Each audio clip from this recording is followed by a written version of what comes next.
निहारिका जी, मैं ये धन्यवाद समझना नीतीश। चाहता हूँ कि ये जो मीडिया पार्ट ने रहस्योद्घाटन किया है, उसका फ्रांस में कितना चर्चा है, वहाँ की मीडिया ने इसको किस तरह से लिया है, क्या ये वहाँ की सरकार के लिए किसी तरह का, मैक्रो के लिए किसी तरह का एम्बेरसमेंट है? मोदी के लिए तो खैर मोदी इस एम्बेरसमेंट से ऊपर जा चुके हैं। जी। नहीं सर, ये लंबे समय से चल रहा है यहाँ के मीडिया में। 2019 में मीडिया पार्ट ने ये रिपोर्ट मतलब फर्स्ट टाइम छापा था। उसके बाद इन्होंने एक लंबी रिपोर्ट छापी। ये उसी का ही फॉलो अप है, इसमें नया कुछ भी नहीं है। एक्चुअली हुआ ये था, ये एक शर्पा करके एक एनजीओ है, उसने ये कोर्ट में लेकर गई थी वो इस सौदे को। स्पेशली ये जो 150 मिलियन डॉलर से जो 6.6 मिलियन डॉलर अंबानी को देने हुए थे, इसको बस क्लब किया जा रहा है क्योंकि उस वक्त भी मोदी 14 जुलाई जो नेशनल फ्रेंच नेशनल डे है उस पर इनवाइटेड थे और उन्होंने राफेल का सौदा फाइनलाइज किया था। और इस बार फिर से वो यहाँ के गेस्ट ऑफ ऑनर है।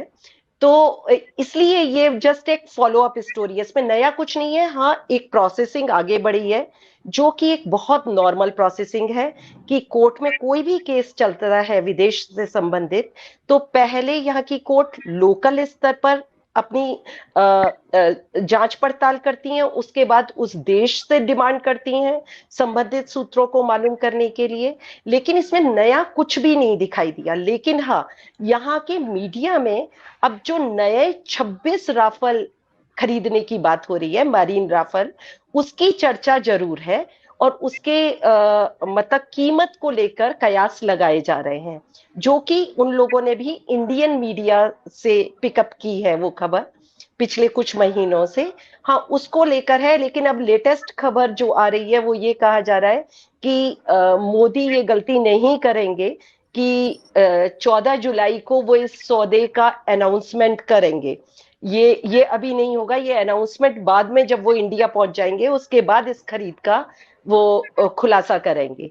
तो यहाँ के मीडिया में इसको लेकर कोई बात नहीं हो रही है कि अंबानी को लेकर। हाँ, मीडिया रिपोर्ट, मीडिया पार्ट और ले मोंड जैसे रेपुटेटेड जो यहाँ के लेफ्ट विंग अखबार है वो पहले ही मतलब लंबी रिपोर्ट इस पर छाप चुके हैं, काफी लंबी।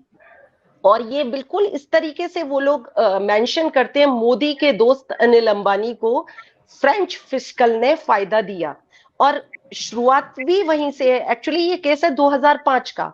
2010 तक अनिल अंबानी नेगोशिएट करते रहे, लेकिन उन्होंने एक पेशकश भी की उनसे 2013 में कि मैं $8 मिलियन का वो दे देता हूं, पेनल्टी जो है वो दे सकता हूं। तो वो रिफ्यूज कर दिया था। लेकिन बाद में वो बढ़ते उस पे सुरचार्ज लगते लगते वो $150 मिलियन तक जा पहुंचा। तब जब फ्रांसवा ये एक्चुअली इसमें हवा, इस आग को हवा तब मिली जब फ्रांसवा ओलंद ने स्पेशली कहा था कि मोदी ने हमें सिर्फ अंबानी की कंपनी का ऑप्शन दिया था, इंडिया ने हमें सिर्फ अंबानी का ऑप्शन दिया था, हमारे पास चॉइस नहीं थी इंडिया में राफेल बनाने की कंपनी को चॉइस करने के लिए।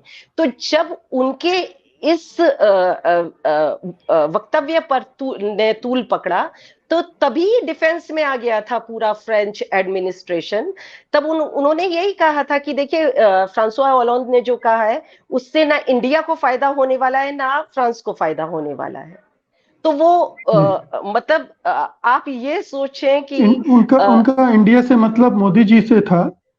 और नहीं, फ्रांस। भारतीय राजनीति बिल्कुल मोदी जी या भारतीय व्यवस्था जो भारतीय सरकार है तब से अब तक उससे संबंधित था। मतलब भारत देश से उनका मतलब था। हाँ नहीं, लेकिन अगर उसका वास्तविक अर्थ निकाला जाए तो यही निकलता है, नहीं, तो क्योंकि उनका अगर महंगे वास्तविक विमान अर्थ तो खरीदे गए सौदा तो है इंडिया को बस। फायदा हुआ कि नुकसान हुआ, ये हाँ, सवाल मतलब फ्रांस के पॉइंट ऑफ व्यू से ये एक इसका मतलब निकाला जा सकता है।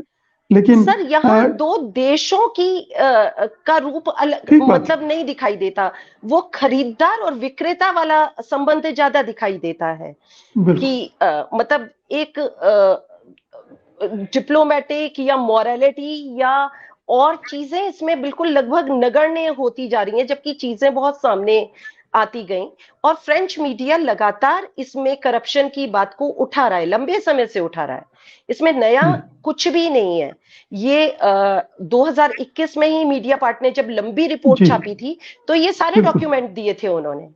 सत्य हिंदी का ऐप डाउनलोड करें गूगल प्ले स्टोर पर।